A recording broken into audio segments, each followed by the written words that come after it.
Thank you for joining in on our webcast powered by Sprinto, a compliance automation platform which helps InfoSec leaders scale with confidence. We have two dynamic security leaders with us here today to talk about managing security risks in an economic downturn. Now, this topic was particularly interesting to us because as companies start to tighten their purse strings, every decision comes under a microscope, especially in investing in preventative measures. Do we need it now? Is a question that tends to come up. And often security leaders need to build business cases to support the why behind investing in security.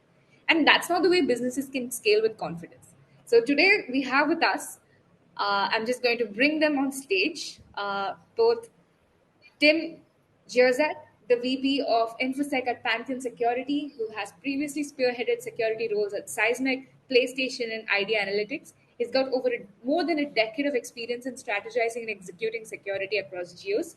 Our next guest is Yusuf Taksaiti, who is the director of GRC at Armis.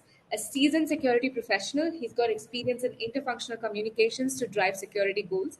He's an expert in FedRAMP implementation and has previously worked as a security and compliance leader at Informatica and the US Treasury Department. Talk about two powerhouses. Thank you guys so much for joining in. Absolutely. Thank you for having us. All right. So I'm just going to get right into it. Tim, what is the core objective of your risk management strategy? And how has it changed as you know, like companies that you've worked with have grown in numbers and moved across geos? How has that perspective changed for you? Yeah, I think, from my perspective is making sure that you're linking your risk management efforts to the achievement of the business objectives. I mean, it is without saying that's always the goal of risk management, is to make sure that the business or we'll just use the organization term, it may not be a business, is to meet their objectives or meet the mission that they're trying to accomplish. And I think in order to do risk management well, you need to understand what that mission or the objective is. You really need to understand it, and it needs to be the core of everything that security or risk management does. And part of that is you got look at the basics of risk management is maybe that's brand. For some organizations, that's brand protection. How does the brand look if something happens? And it really takes two things out of understanding the objectives and mission is, how can you be proactive if you know what the business is trying to accomplish or what the mission or what the business organization is trying to do? It makes your efforts in risk management, and from my perspective, being in security, those efforts more straightforward because you understand where they're going or what they don't want to do, which leads to your understanding of risk tolerance and risk appetite. What is a non-go for an organization? We're not going to go there if this risk exists. And I think it gets, as a company gets growing and goes into different geographies, work from a security risk management perspective, working with even the compliance teams, because as you're going into different geographies, or even as the company grows, the attention on certain companies from even employee number perspective become much more real for organizations. And all of this leads to really the goal of the role of risk management is to aid in decision making. Are we providing information to management or even to the board on what risks exist, how it affects their decisions as they're going forward, so that they can make informed decisions? That's a fair point, especially communicating clearly to the management around giving an idea of what risks are out there and what we have to be concerned about. Yusuf, what's your take on this? So to me, in general, just the core objective of risk management strategy is to identify, assess, and prioritize risks to the organization. As companies grow in number and expand across regions, and that's the goal to every company, regardless of what sector they're in, the complexity and the diversity of risks they face just increase. The risk management strategy must evolve accordingly. So at Armis, for example, we went from 200 employees to 650 employees in about 15 months. And we added employees in about 15 new countries So the risk there just increased dramatically in a very short period of time.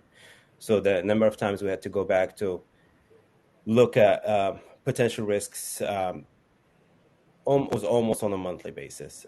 So I do agree with Tim. The objective here is to look at the organization's objective, where it needs to be, and that identifies what potential risks the organization faces, and that determines the risk management strategy going forward. Okay, that's a fair point. Actually, that brings me to my next question, which is like, as we all know currently in the security space, this is a security is not a one-off thing. It's a continuous practice, right? You can't just put some controls, get compliant with 1 year, and then just like tick it off and say, see you never. So how do you return? How often do you return to the drawing board to relook your risks and your mitigation plans, and like come back to your risk library and see whether it still makes sense in the macroeconomic and your and even your company's context? It, in general, the frequency is annually or biannually. However, with recent events such as SolarWinds and Okta, Log4j, and even the recent war, Russia and Ukraine, had made us go back to the drawing board to see. In the case of SolarWinds, it made us focus on risks coming from supply chain. In the case of Okta, it was, since the breach came from a contractor of theirs, we had to go back and look at risks coming from the contractors we hired. Log4j made us just go back and look at all software libraries we have. It's basically as often as possible, but at minimum, twice a year. Just going back and looking at it, see if it still makes sense. Okay, yeah. And Tim, what's like? How do you look at security? Like, I know the best practice is to look at it as biannually or annually, but has COVID changed the way we look at risks now? Like, I think it does. I mean, like Yusuf said, every 6 months, compliance is always like you got to do it at least annually. However, I kind of look at it from a downturn or an upturn in the economy. Is in an upturn that the business is moving so much faster because it needs to react faster. In a downturn, it's the same, and because businesses, especially in a cloud native company like Pantheon is we rely on third parties to provide services from either on a corporate perspective or a customer facing perspective. A lot of those tech companies are laying people off or doing reductions in force. It brings risks into the process of how they're operating those environments. So how I kind of look at it is if you have an information steering committee meeting, or you just have a meeting on the books with especially for smaller orgs that are really just meeting with either the CEO, the CFO, or the people that manage risk within the business, is meeting with them even on a quarterly basis and really looking at the highs and lows. Some the criticals, you want to make sure that they're still critical and they're highlighted in their decision making, or maybe they say we don't care anymore because this other thing popped up because things are moving so fast. Also looking at the lows of the low risk items, using more qualitative language anyway, are these still lows or have they increased? In addition to that is some decisions that were made to accept risk. On a quarterly basis, you should be rotating through those and just making sure as the business is moving faster, is they don't lose sight of things that they've signed off already, that they may go, hey, I want that back. We need to address it. Knowing that there's, they're making all these trade-offs in funding. Is it something that they just want to keep going, or do they want to buy down that risk and not do something else that they've decided to do? okay, fair. From what I can also understand, there is a bit of there's like a difference between people, like the mindset of security leaders pre-COVID in terms of like when do you want to go back, and like post-COVID, well, they're taking a much more cautious approach, especially in the advent of large-scale data breaches and security compromises that have been shown in the news. So I understand that even in risk, the main thing that comes into mind is like, would this compromise reputation? Would this compromise the brand integrity? So I understand how that almost a qualitative factor plays such a big role in these big decisions.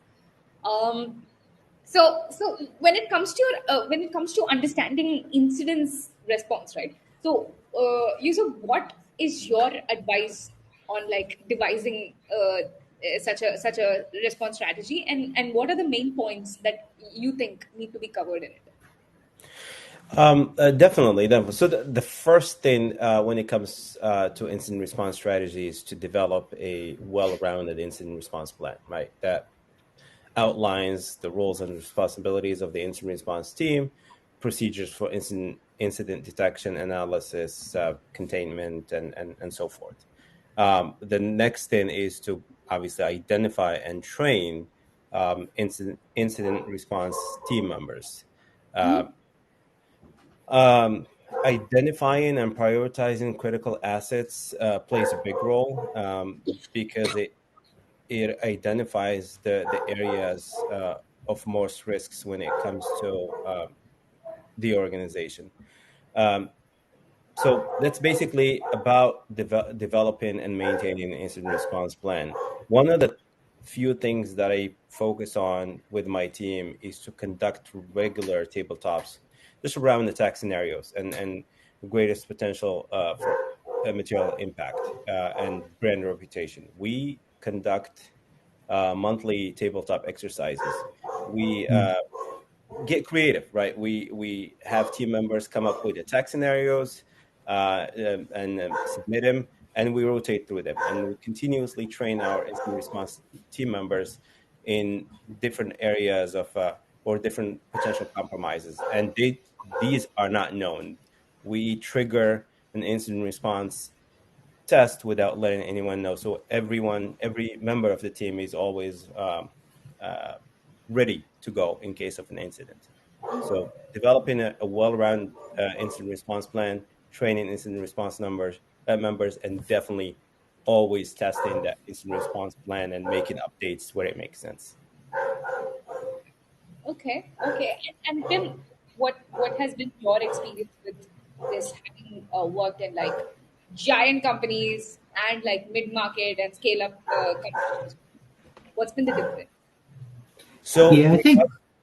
Oh, sorry. go ahead. Go ahead, Yusuf. I was Go just ahead. going to say, regardless how big you Yeah.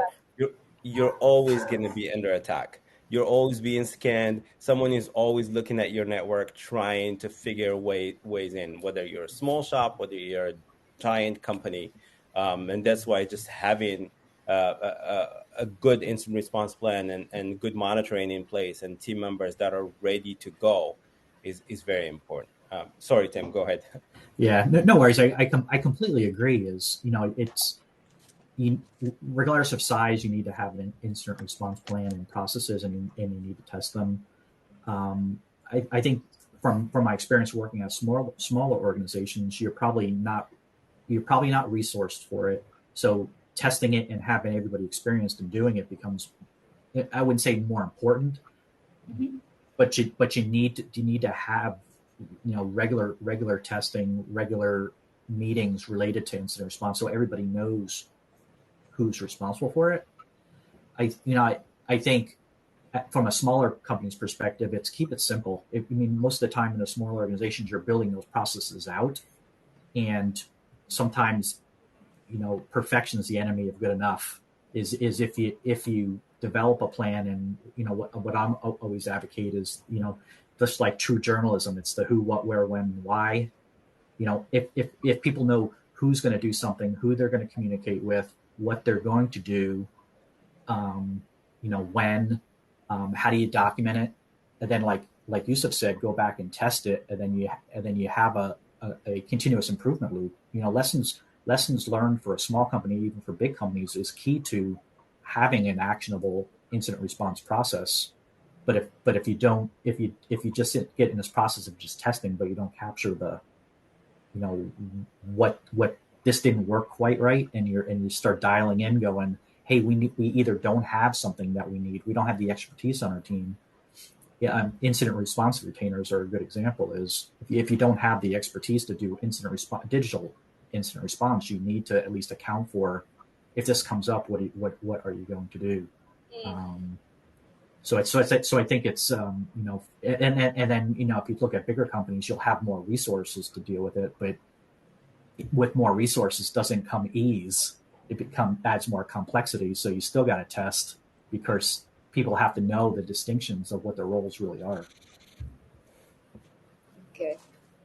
I love the line that with bigger, more resources, it doesn't mean that there comes ease. That's very interesting, because you would assume, like, I mean that's an assumption, right? Like, as you get all the resources you want under the sun, anything that you need can be just done like that. But turns out there's complications over there as well. Well, that's an interesting. Right. That's interesting. Okay. um, so let's talk about the elephant in the room, which is economic downturn, uncertainties, budget cuts, and management looking at every investment, or like every financial plan that you're putting under a microscope. In cases such as this, why should companies prioritize security? Yusuf, you want to take this? Sure, I can do that. Have you ever heard the term throw money at it? If you have all the money in the world, then obviously you can you can build a big security team, big security program, and protect all you can. Unfortunately, right now budgets are tight. Organizations are downsizing. Security is one of those. In a business, one of those non-money generating departments. Organizations tend to put money into money generating departments, such as sales, marketing, all of those customer facing organizations.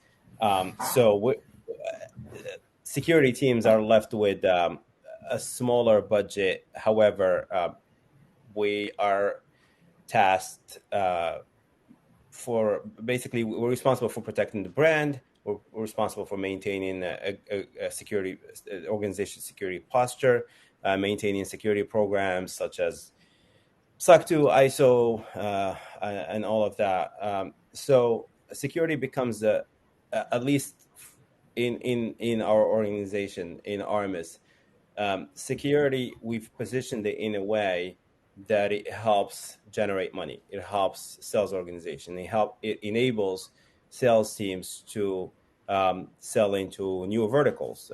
For example, we have recently achieved FedRAMP authorization. The security team owned that program. Now we've helped our organization sell into the biggest buyer in the world, and that's the U.S. federal government. So we're getting more creative with the tools we have. We're getting more creative with the funding we have, and we're getting more creative with the way we position our team as an enabler instead of just a consumer of resources.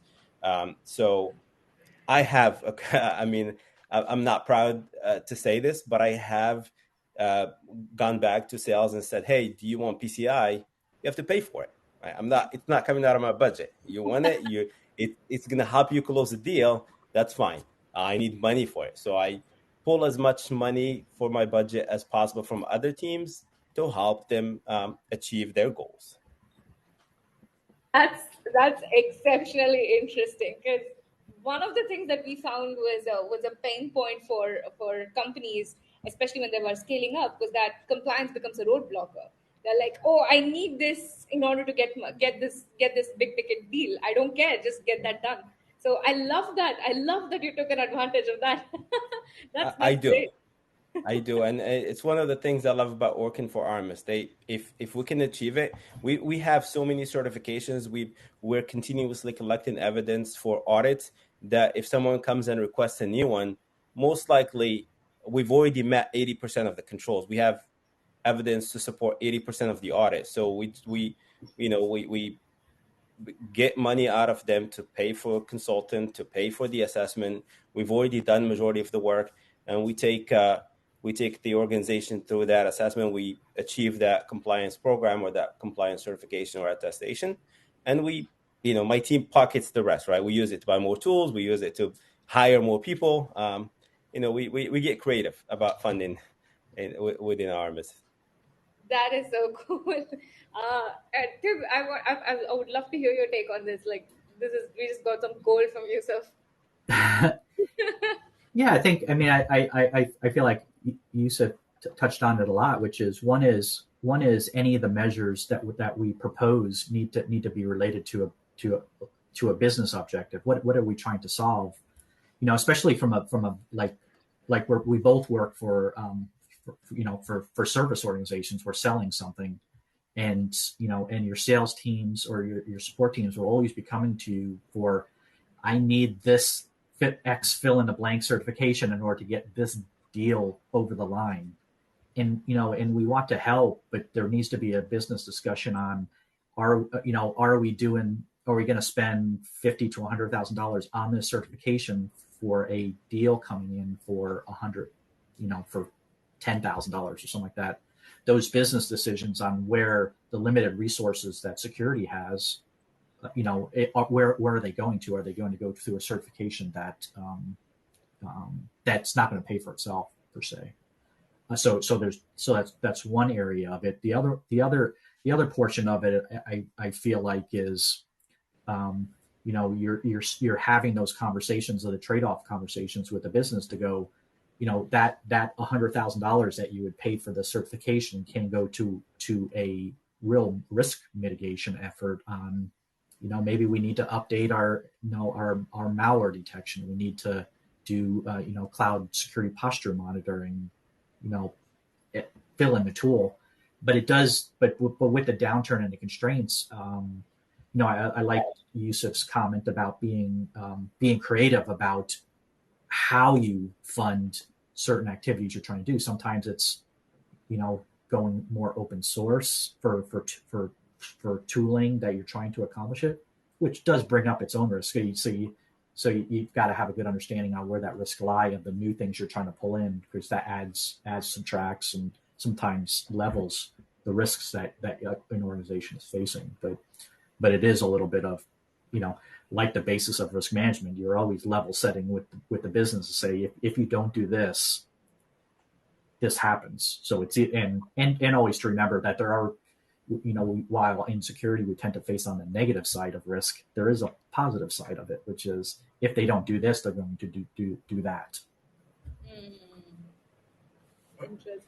Okay. I did use a lot of that actually during the FedRAMP authorization process. It was easier for me to get R&D and product and architecture to take care of some of the debt we had, the technical debt we had, some of the existing vulnerabilities, because they would impact the authorization, right? So we've put this amount of money into a big compliance program such as FedRAMP. It would be a shame if we don't get authorization, because you wouldn't spend a week or two solving these vulnerabilities. So I was able to basically squeeze in as many outstanding items into the discussion that if we don't get it done, we're not going to get authorized. So it's like I said, you just get creative with these, with some of these items. Nice. I mean, I'm learning hardcore strategy over here from you guys. Like, this is how you deal with leadership, and that's really cool. Security, like, I also from everything, right? From like talking about how you speak with the sales team, or talking about how you fix like get the technical debt fixed, and like talk about things that you want. This shows that security measures can't be implemented in silos, right? Like, the organization as a whole needs to develop a security first culture, and in order to successfully scale the security measures that you want to implement long term, right? In cases such as that, how do you influence the internal buy-in and make people feel less like, oh yeah, security. That's something I have to finish as well. Like, how do you remove, or like how do you attempt to remove that mindset from the rest of your organization? And as a fellow marketer, I'm talking of like non-tech folks. How do you influence that internal buyer? I can take that, Tim, if you don't mind. Yeah, go ahead. So this is something I am currently going through. It's basically comes down to tying it to a business objective, tying it to a success of an audit that's very important to the business, tying it to gaining new customers or retention of existing customers, tying it to a larger organization goal. For example, if the organization is planning to go public in 18 months, that is a business objective that relies heavily on ensuring that security is met, that security is implemented, that change management is in place, that access control is in place, that we can no longer send a Slack message and say, hey, can you grant me access to this? I need it today. That's no longer the case. So just basically tying it to a major organizational goal or objective has worked for me in the past so far. It's always if I just go and add an attempt to change what we do without tying it to a business outcome, a direct sale or customer, I get pushback. But when I have a large Fortune 10 or Fortune 100 customers coming to me and saying, hey, you're doing access this way, we want it done a different way, I take that. That impacts a 10, 15, $20 million deal. We either do it or we lose that amount of money. People listen when it's tied to something like that. And Tim, what's your take on that? Yeah, I definitely. Yusuf mentioned two things that resonated with me. One is like the marketing aspect of it, right? Is a lot of the security programs I've built over the years, you're sometimes starting from ground zero, and people understand the concept of risk, but they don't know what it entails. So you've got to know your audience. Some non-technical of knowing if this isn't in place, what does it mean to them, and why do we need it? And then part of me, I tell all my teams, is you're part marketer, part salesperson, you're part tech person, of trying to find the right wording in order to get that activity accomplished and reduce the risk. But then the other thing that Yusuf mentioned was change management. Change management, like when you're influencing internal, and I think even external, if you're making changes, change management as a operational principle is truly important, because you gotta be able to explain what you're doing. And then once you get to the tech teams, I haven't worked with a tech team yet that was not like, why are we doing this? Why isn't what we're doing good enough? So spending the time just explaining the why will take you a long way, and getting their buy-in for that activity, and the timelines. Is it realistic? How does it impact them, so that they know what to expect? I mean, because some of the other conversations I have with my teams as well is with security changes, you kind of get like one chance at it. And that one time that it doesn't go well, it puts you back 6 months. Then you got to rebuild all the trust and the expectations. So if you put in the groundwork for the tech teams to understand it, they may actually give you better ideas on how to accomplish something, or that your timeline doesn't make sense, or the process doesn't work out. So if you incorporate them, your success ratios are much more better than, kind of like Yusuf was saying, is if you go through and say, this is what I'm doing and I don't care what you think, you're going to get pushed back, or even to the extent of not being able to do it. And those will be your naysayers. You want people to be pro what you're doing, and they're bought into what you're doing. Nice. Okay. We have I think I already touched on this concept, but it's like, I'm again bringing back COVID, but in terms of the way we work, right? Like COVID has completely done a 180 on how employees work. Everything from some people are going fully back to office, some people are working hybrid, some people are working at home. How do you develop a layered security measure in like either fully remote organizations or hybrid organizations or hybrid workspaces? And like how do you as a security leader mitigate the newer forms of risk that comes up with like having half the workforce working out of a coffee shop, half the workforce like staying at home, and another half is at office? How does it work? So security now in this remote and hybrid age is more important than ever, right? So things like multi-factor authentication, VPN, an up-to-date antivirus solution, firewall, intrusion, IDP, and IPS, intrusion prevention systems, are more important than ever. You have and definitely monitoring, and I'm going to come back to that because I have an example. Are more important than ever. So I have spent the last 9 months traveling. I'm back to the U.S. now. I've spent the last 9 months traveling since COVID opened up. I work remote. I have two small children, so I decided, you know what, I'm just going to pack up my laptop and my clothes and travel. And basically every 30 days or so, I work from a different country. I've informed the folks that do the monitoring. So when they see me logged in from some random country, they ask me first.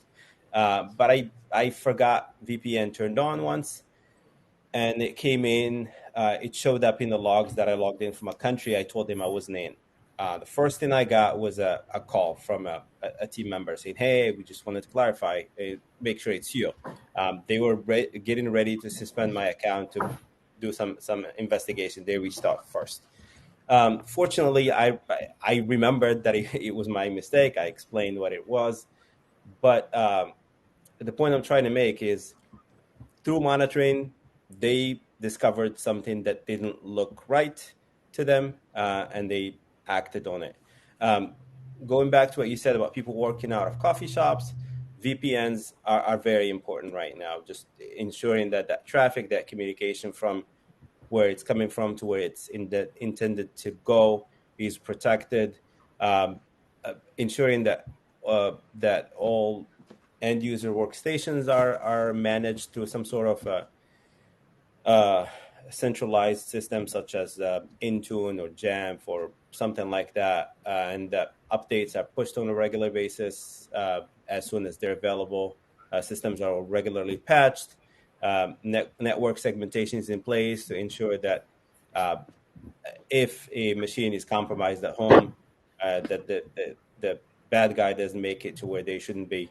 Um, just and definitely, like going back to what we said earlier, have an incident response plan that reflects that half of your workforce is not in the office, or more than half if you're a fully remote company, and do tests to reflect that new reality, right, of a hybrid employees. Okay. Um, Tim, what's your take on how security has changed in this current workforce behavior? Yeah, I think. I mean, I think my commentary on this particular question is I feel like remote work to address COVID or even some disasters that have happened for organizations is a risk management success story, right? I look, and I'm dating myself, but 6, 7, 8, maybe 10 years ago, being able to work from home would have been an impossibility. We didn't have the tools, we didn't have the capabilities, and back when I was and I am a recovering network engineer, but when we were doing VPNs and we had to on a yearly basis at least do a test to make sure the VPN concentrators could handle the amount of users that were available to using it. So there was some successes. I mean, and I have the luxury as well as I've worked for a lot of cloud native companies over the years, so we didn't really have a location to go to. So we were already prepared from other risk management activities to be ready for everybody working from home and there being no offices. Um, I think in preparation, and I don't think any security talk would be I would say would be remiss if we didn't bring up zero trust principles, right? Are we kind of like Yusuf is saying, if you're not, I would say if you're not on that journey, we all need to start heading that direction, which is, you don't trust the identity, you got to verify it. You need to verify the device, you need to verify the location, and the device as it sits from a compliance perspective. Does it comply with all your tooling, and then give access, but only just enough in order to accomplish those, the jobs that are that need to be accomplished by the teams. But one of the things, and that's always a challenge with working remotely, is when everybody was in the offices, asset management from a employee perspective was pretty straightforward. You could lock the machines to the desk.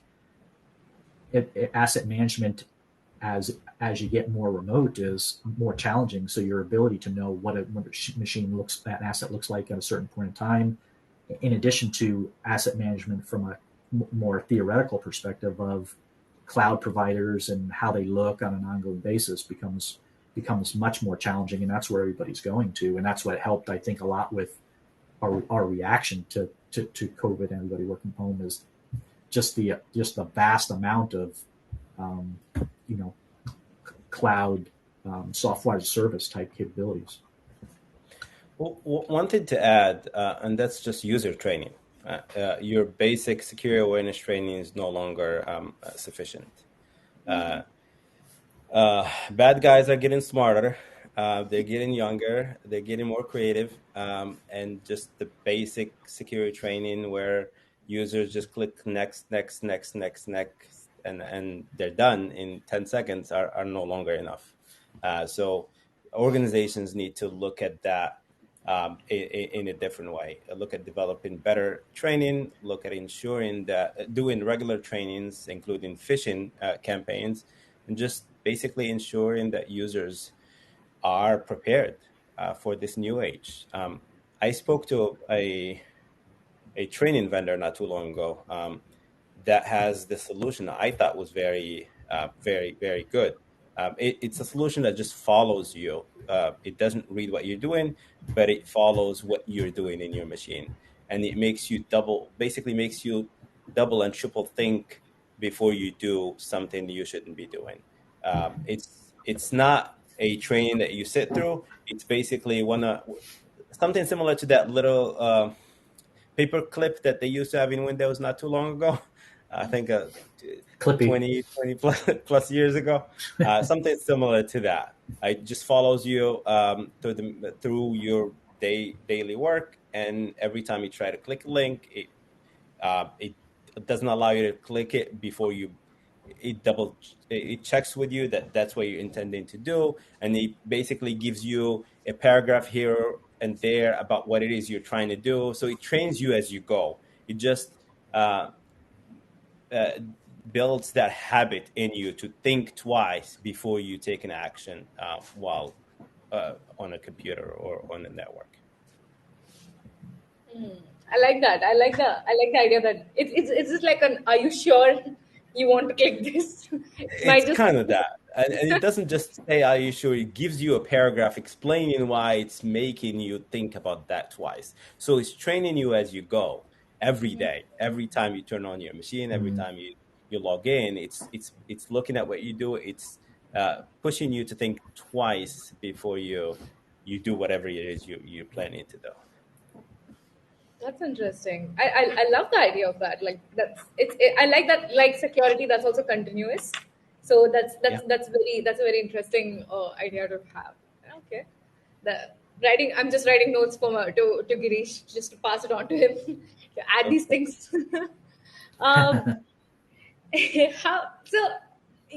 just want to understand, like, a question to both of you, which is that in in companies which are like 600 employees strong and anything more than like 300 to 400 employees strong, the complexity of security itself increases. There's more controls to look at, there's more edge cases to account for. There's new hires that are constantly happening. As we mentioned, Armis went up to a 640 employee company in 15 months. I can just only imagine the amount of hiring that was done in that period of time. So, do you think there is a role that automation played in monitoring your security measures, or if you didn't or if you didn't automate them, do you think you, looking back, you could have done that? I think no security team can do what they do without automation. There is not enough manpower in the world to do everything manually. To watch, to sit in front of a computer screen or a monitor for 24 hours, looking at every event, looking at every log, looking at every notification that you receive.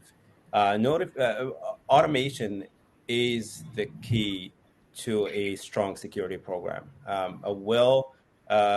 tuned automation is the key. Like I said, without it, you will just have a number of security professionals that are just exhausted looking at false positives all day long. As I mentioned earlier, organizations are scanned and on a regular basis. You have tools that filter this stuff out and only alert you if there is an actionable or if there is an actionable event that you need to look at, if there is something that you need to do. Most SIMs now have that capability in place where there's some sort of IA there that looks at what it is that comes in, sorts it out, and only notifies you based on certain criteria that you put in place.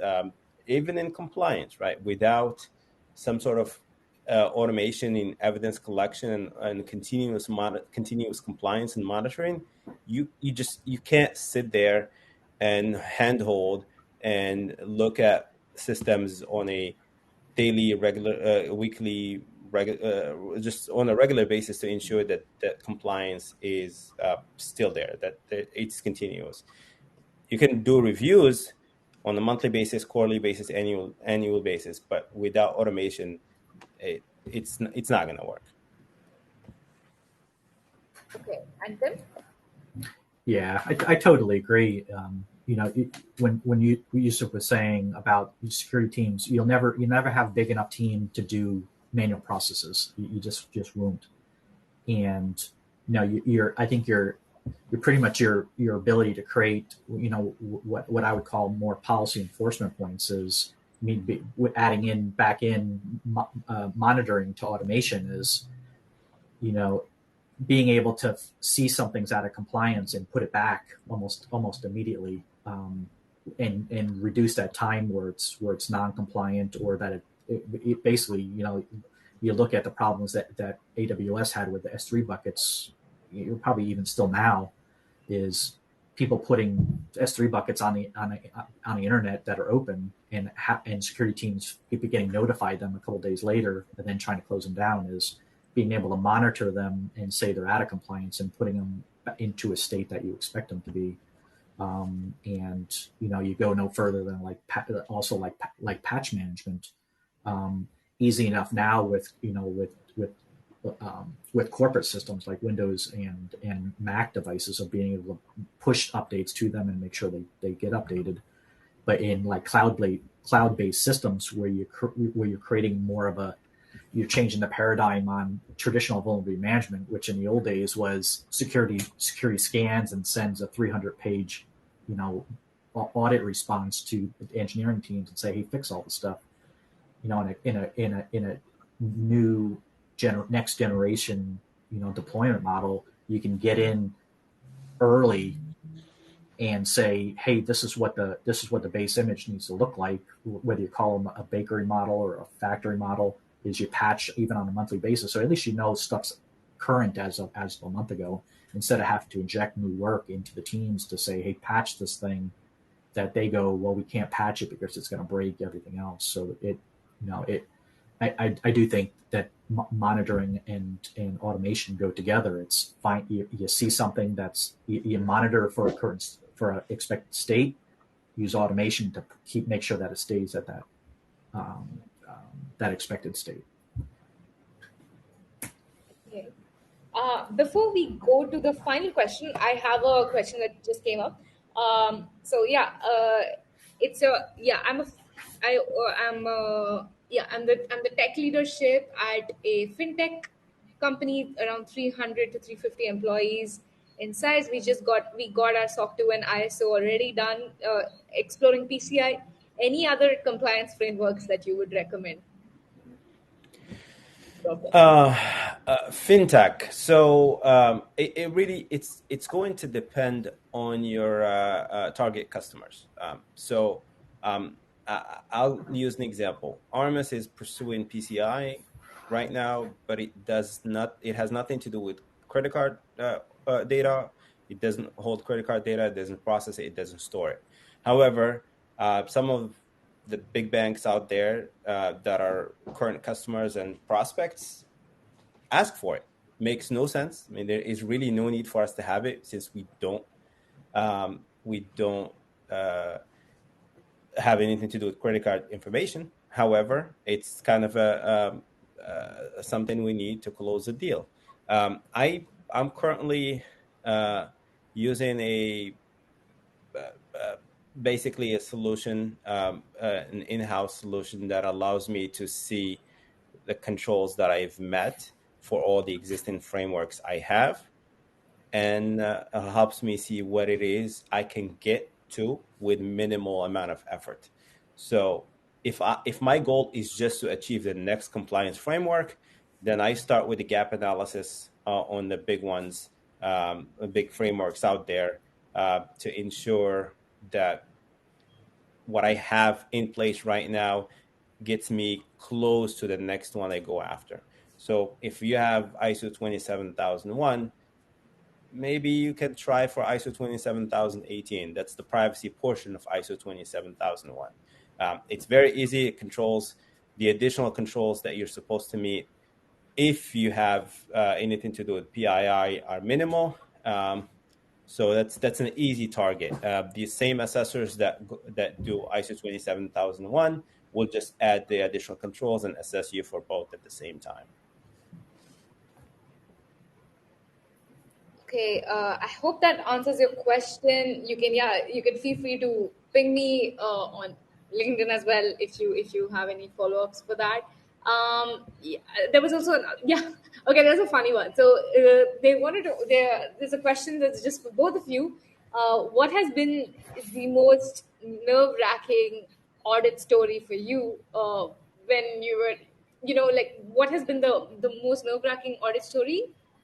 And how did you go about it? Okay, fairly broad, but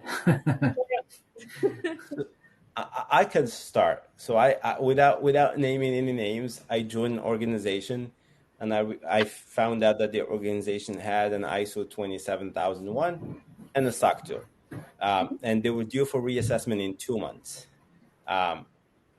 And when it was time for me to just start going through what we have to prepare for an audit coming in 2 months, I realized that organization had an ISO from an assessing organization that was a friend of theirs, and they had nothing in place to actually legitimately achieve ISO. And obviously, I had 2 months and I wanted to obviously move away from that illegitimate assessor and get the organization up to speed. So in 2 months, I gathered as much as I could for ISO to get the organization ready for the audit. We went through the audit. We had major findings, and we were given 6 months to remediate them, and we got reassessed in 6 months, and we passed.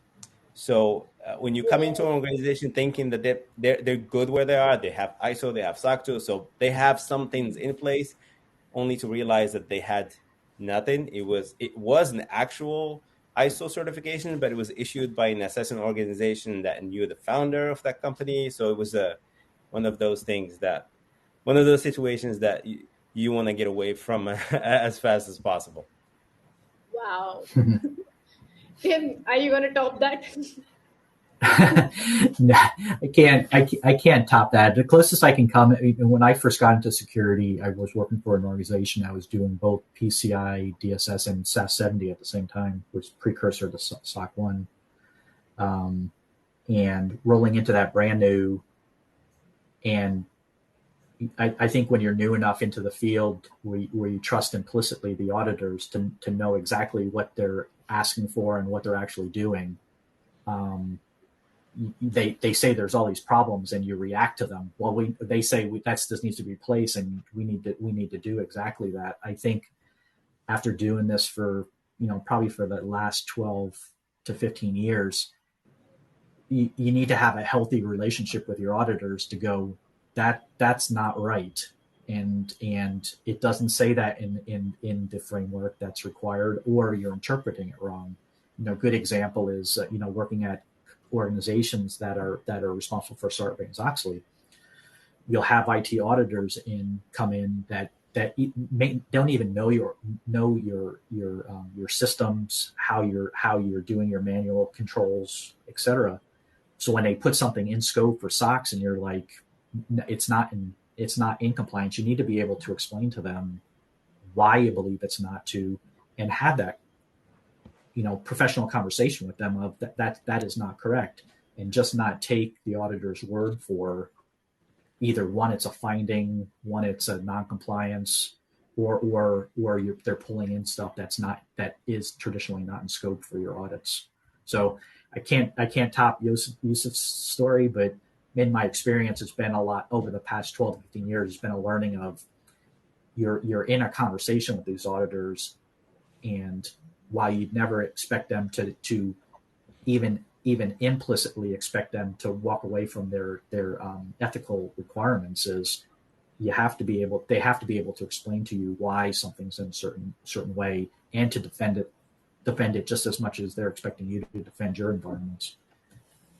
And just to add to what Tim said, assessors know what it's supposed to look like, but they don't know how your environment is set up. Sometimes you meet a control a different way, and there is nothing wrong with that. You don't have to have exactly what the control asks for. You just have to meet the control. So sometimes it takes some back and forth, some conversations. Sometimes it even involves getting in someone above the assessor that's got more experience and has seen a different implementation of that control. Just like you said, maintaining a healthy relationship with the assessors is very important. I've been working with one audit firm for the last 7 years. It works, and they've maintained. So they've always kept. Even if when I move organizations, I make sure I hire that assessing organization to work with the new company I work for, just because we've developed a shorthand. I know what they ask for. I know exactly what to provide for this particular requirement, and they tend to keep the same manager working with you. And when that manager leaves, they just promote someone from the assessment team to become the manager to maintain that relationship. And sometimes they're probably more expensive than some other assessors out there, but it pays for itself. The assessment organization I work with now does SOC 2 for us, ISO, FedRAMP, Impact Level 4. They're doing PCI and German C5. It's a cloud certification for Germany. They do all of them. The same principal that manages all the projects, I reach out to the same person. If I have a problem, they fix it. So it's, and they don't want to lose the business either. I mean, they do their job, but they work with us. Mm-hmm. Okay. Nice. That, like 7 years with an audit firm. That's some long lasting. That's like a long lasting work relationship right there. Uh, Yeah. okay, Tim. I have a final question for you. I want to start with you first. What's a macroeconomic risk out there that's you believe is coming up? You believe is already there. That you're very wary of. Yeah, good question. I kind of probably more, while it's a side effect of macroeconomics, because honestly, I didn't do very well in economics in college. So, but it's really, I think it's focused on more third party risk. And with all the layoffs that are happening at tech companies, the one I'm tracking the most is my third parties on how that's affecting them and their abilities to protect the data that our organization has given them, and keeping an eye on that and doing more regular reviews with our vendors is kind of important as things change. If they, if you see them have a layoff, you want to reach out to, or even a change. It doesn't have to be a layoff, but a change, like they're deprecating a product or something like that. Touching base with the with your representatives at that company, the salespeople, the customer success team, of just trying to understand how that's going to impact your relationship with them on an ongoing basis. So that's really for me right now, because we're like, as I said before, a cloud native company. We rely on cloud vendors and their vendors enormously to provide the services to our employees and to our customers. And I'm really focused on that right now. And Yusuf, what about you?